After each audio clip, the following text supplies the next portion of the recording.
मनीष कश्यप के साथ भी ये समस्या है कि इसके डीएनए में ही गुंडई है ना। ये जितना बड़ा भी भाजपा नेता बने और राम भक्त बने, असली मायनों में ये मतलब सड़क छाप गुंडा है। मनीष भैया को चुनाव लड़ना है। अब गरीब लोगों ने क्या किया कि अपनी साइकिल बेच के मनीष भैया को चंदा दे दिया कि लड़िए चुनाव। 1-2 लाख इकट्ठे भी हो गए होंगे। उसके बाद प्रकट हो गए मनोज तिवारी उर्फ रिंकिया के पापा। रिंकिया के पापा इसको लेके चले गए जेपी नड्डा के पास दिल्ली।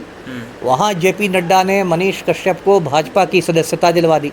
बीपीएससी अभ्यर्थियों का जब आंदोलन चल रहा था बिहार में, तब वीडियो इसका आया कि ये मुसलमानों और यादवों का आंदोलन, एमवाई समीकरण। बताइए, वो तो बीपीएससी अभ्यर्थी इंसाफ की जंग लड़ रहे हैं, इसमें एमवाई कहाँ से आ गया कि वो वीडियो डॉक्टरों ने डिलीट करवा दिया होगा।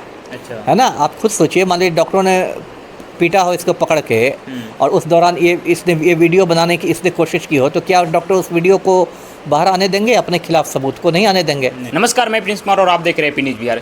बीते दिनों पहले भाजपा नेता मनीष कश्यप पीएमसीएच में पैरवी के लिए जाते हैं। वहाँ पे जाने के बाद उनको क्या होता है अंदर में ये पता तो नहीं चल पाया अभी तक, कि इसका कोई भी खुलासा नहीं हो पाया है। वहीं पे मनीष कश्यप को पीटा जाता है। उनके पीटने के बाद एक दिन बाद उनका जो है एक फोटो काफ़ी ज़्यादा वायरल हो रहा है, जिसमें वो हॉस्पिटल के अंदर वो दिखाई दे रहे हैं और डॉक्टर उनके इलाज चल रहा है। तो इन्हीं सब मुद्दे पे बात करने के लिए हमारे साथ पूर्व आईपीएस अमिताभ दास जी है। तो सर, क्या कुछ लग रहा है, बीजेपी नेता मनीष कश्यप इतने बड़े यूट्यूबर भी है, उनको मतलब पीएमसीएच में इस तरह से पीटा गया है? देखिए, सही कहा आपने। ये भाजपा नेता है, यूट्यूबर है मनीष कश्यप, और खुद को ये सन ऑफ बिहार कहता है, बिहार का बेटा बतलाता है। और परसों शाम से ये खबर आ रही है कि जो पीएमसीएच है, जो बिहार का सबसे बड़ा सरकारी अस्पताल है, उसमें मनीष कश्यप गया था। उसका कोई परिचित वहाँ भर्ती हुआ था, कोई मरीज, और ये उसकी पैरवी में गया था। वहाँ डॉक्टरों से इसकी झड़प हुई और फिर जैसा कि कहते हैं कि इसने किसी महिला डॉक्टर के साथ बदतमीज़ी की। उसका डॉक्टर लोग भड़क गए, इसको कमरे में बंद कर दिया। 3 घंटे तक इसकी पिटाई हुई। बंदी बना लिया गया था। हाँ, बंधक बना लिया कमरे में, और 3 घंटे तक इसकी पिटाई हुई। फिर भाजपा नेताओं ने हस्तक्षेप किया। फिर जो लोकल पीर बहोर थाना है, पीर बहोर थाना की पुलिस पहुंची, पीर बहोर के इंस्पेक्टर पहुंचे, इनको बचा के निकाला गया। और उसके बाद से एक प्राइवेट नर्सिंग होम में भर्ती है मनीष कश्यप। लगता है ज़्यादा ही चोट आई है। देखिए, जो डॉक्टरों ने पिटाई की उसको तो कहीं से सही नहीं ठहराया जा सकता है, उसमें कोई ये नहीं है। लेकिन मनीष कश्यप के साथ भी ये समस्या है कि इसके डीएनए में ही गुंडई है ना। ये जितना बड़ा भी भाजपा नेता बने और राम भक्त बने, असली मायनों में ये मतलब सड़क छाप गुंडा है। और इसको दर्शकों को मैं बताता हूँ इसके पुराने कारनामे भी। देखिए, 2019 में कश्मीर में एक आतंकी हमला हुआ था पुलवामा में। अच्छा। और उसमें सीआरपीएफ के 40 जवान शहीद हो गए थे। तो उसको लेके पूरे देश में गम और गुस्सा था, होना भी चाहिए था। मनीष कश्यप ने क्या किया कि उस समय कुछ कश्मीरी दुकानदार पटना आए हुए थे। अच्छा। वो अपने गर्म कपड़े वगैरह बेचने, ऊनी कपड़े बेचने, गरीब दुकानदार थे। उनका आतंकी हमले से दूर दूर तक का कोई संबंध नहीं था, कोई नाता नहीं था। मनीष कश्यप ने जाके उनके साथ बताइए मारपीट कर ली। अब बताइए कौन सी पत्रकारिता है? आप खुद को पत्रकार कहते हैं, तो पत्रकारिता के किस पाठ्यक्रम में शामिल है कि आप दुकानदारों के साथ, बेगुनाहों के साथ जाके मारपीट कर लें?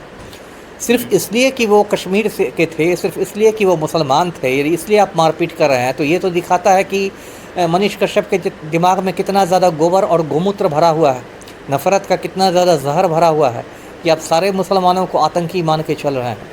उसके बाद इस पर केस भी हुआ, संभवतः ये जेल भी गया, कोतवाली थाना में एफआईआर हुआ था। उसके बाद इसका खेल देखिए, ये जो यूट्यूब चलाता है उसमें 2-3 साल पहले इसने बता दिया कि तमिलनाडु में बिहारी मज़दूरों पर हमले हो रहे हैं, मज़दूरों का पलायन हो रहा है। उसके बाद पटना पुलिस, हाँ, पटना पुलिस ने जांच की तो पता चला कि जिस घटना को ये तमिलनाडु का बता रहा है, वो घटना तो, वो शूटिंग तो पटना के जक्कनपुर मोहल्ले में हुई। अच्छा। है ना।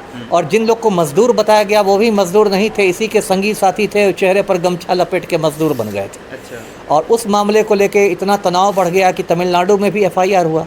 तमिलनाडु की पुलिस पटना आई, इसको पकड़ के ले गई और इस पर राष्ट्रीय सुरक्षा कानून लागू हुआ, नेशनल सिक्योरिटी एक्ट, NSA, जो एक बहुत सख्त कानून होता है। उस सख्त कानून में ये मनीष कश्यप लगभग 9 महीने तक जेल की हवा खाता रहा। फिर बहुत मुश्किल से इसको जमानत मिली, वहाँ से निकला। हम लोगों ने तब सोचा कि अब सुधरेगा, ठोकर लगी है इसको। ये क्यों सुधरेगा? पिछले साल मई में लोकसभा चुनाव हुए, ये पहुँच गया पश्चिमी चंपारण। अच्छा। कि मैं निर्दलीय उम्मीदवार खड़ा हूँगा, चुनाव लड़ूंगा।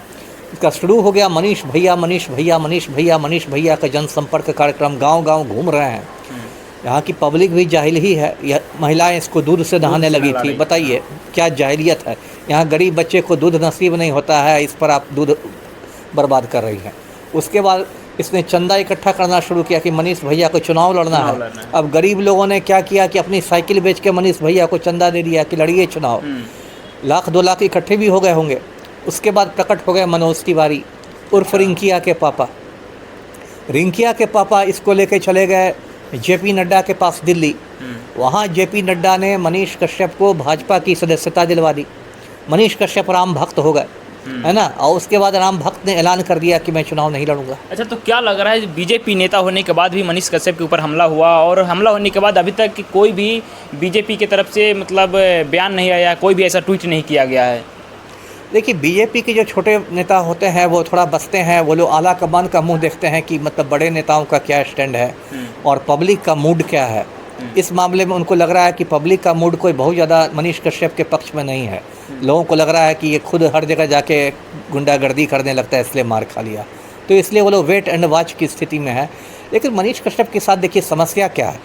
अब ये कहता है कि सन ऑफ बिहार, बिहार का बेटा, बिहार के किसी दुख दर्द में शामिल होता है। बीपीएससी अभ्यर्थियों का जब आंदोलन चल रहा था बिहार में, तब वीडियो इसका आया कि ये मुसलमानों और यादवों का आंदोलन, एमवाई समीकरण। बताइए, वो तो बीपीएससी अभ्यर्थी इंसाफ की जंग लड़ रहे हैं, इसमें एमवाई कहाँ से आ गया? आप भाजपा में घुस गए हैं तो आप भाजपा की दलाली कर रहे हैं। आप भाजपा की चूँकि सरकार है बिहार में और केंद्र में भी, तो इसलिए आप इस आंदोलन को बदनाम कर रहे हैं। तो संक्षेप में मेरा यही कहना है कि ये मनीष कश्यप जो है, इसका एक सूत्री कार्यक्रम है चनपटिया का विधायक बनना। अच्छा। 2020 में इसने चनपटिया से चुनाव लड़ा भी था, निर्दलीय हार गया था। अब इस बार चूँकि 5 महीने बाद बिहार में चुनाव है, तो ये अपने सपने देख रहा है कि मैं चनपटिया से माननीय विधायक बन जाऊं। एक सूत्री कार्यक्रम इसका है और सब बातें फालतू है। बिहार का बेटा और गरीबों की लड़ाई सब फालतू बात है। अच्छा, लोगों जो है से आस लगा के बैठी हुई है कि उसके अंदर जो पीएमसीएच का अंदर जो मनीष कश्यप गए होंगे तो वीडियो तो बनाए होंगे, तो उसके अंदर के कोई भी अभी तक वीडियो क्यों नहीं बाहर आया? ये बहुत बड़ी सवाल खड़ा हो रहा है। और मनीष कश्यप अभी तक मतलब लाइव आके भी नहीं बोलेगा। ऐसा कुछ भी होता है, छोटा भी उनके साथ घटना होता है, कुछ भी होता है तो लाइव आकर के वो बताते हैं जनता को कि हमारे साथ ये हुआ है, ये हुआ है। लेकिन अभी तक ना वो खुद लाइव आकर के कुछ बोले हैं और ना ही अंदर का कोई वीडियो वायरल हो रहा है। नहीं, अंदर का जो वीडियो वायरल नहीं हुआ उसकी तो स्पष्ट वजह है कि वो वीडियो डॉक्टरों ने डिलीट करवा दिया होगा। अच्छा। है ना। आप खुद सोचिए, मान लीजिए डॉक्टरों ने पीटा हो इसको पकड़ के और उस दौरान इसने ये वीडियो बनाने की इसने कोशिश की हो, तो क्या डॉक्टर उस वीडियो को बाहर आने देंगे? अपने खिलाफ सबूत को नहीं आने देंगे। तो उन्होंने तो इसका मोबाइल भी संभवतः तोड़ दिया है, उसका वीडियो भी डिलीट कर दिया होगा। वो तो बात साफ समझ में आती है।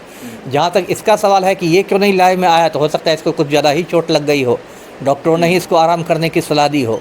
लाइव में तो आप तब ना आइएगा जब आप तंदुरुस्त रहिएगा, कि जब अपना ही हाथ टांग टूटा रहेगा आपका, तो आप क्या लाइव आइएगा? हो सकता है डॉक्टरों ने ही इसको सलाह दी हो अभी बेड रेस्ट करने की, ज़्यादा उछल कूद नहीं मचाने की। जी। अच्छा, तो सुशासन की सरकार में इस तरह से बड़े नेता को पीटा जा रहा है, तो समझ जाइए कि जब कोई छोटा व्यक्ति, गरीब व्यक्ति अगर वहाँ पे जाता होगा पीएमसीएच के अंदर, तो उनके साथ क्या व्यवहार होता होगा? तो मतलब देखिए, पहली बात, सुशासन की क्या सरकार है? कौन सुशासन? कैसा सुशासन?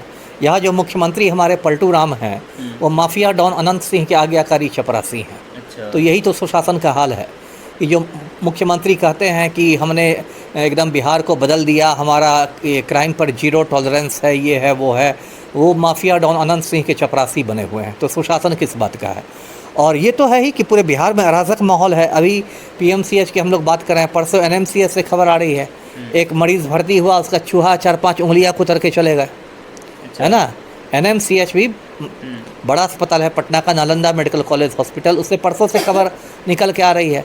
एक मरीज़ भर्ती हुआ, डायबिटीज़ की उसको शिकायत थी, रात भर सोया, सुबह में उठा तो उसकी 4-5 उंगलियां गायब थी, चूहे कुतर के चले गए। अच्छा, कहीं ना कहीं बिहार की जो है स्वास्थ्य व्यवस्था ये जो मतलब बेहतर नहीं है। स्वास्थ्य की बात क्या, सभी चीज़ें चौपट हो गई हैं। शिक्षा नहीं चौपट, शिक्षा चौपट है, स्वास्थ्य चौपट है, कानून व्यवस्था चौपट है, भूमि सुधार चौपट है, सब चीज़ तो चौपट ही है। आपको कौन व्यवस्था बिहार में ठीक दिखती है?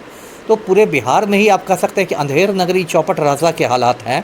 स्वास्थ्य चौपट है, शिक्षा चौपट है, कानून व्यवस्था चौपट है, सब कुछ चौपट है और बिहारी लोग उसको झेलने के लिए मजबूर हैं। जी।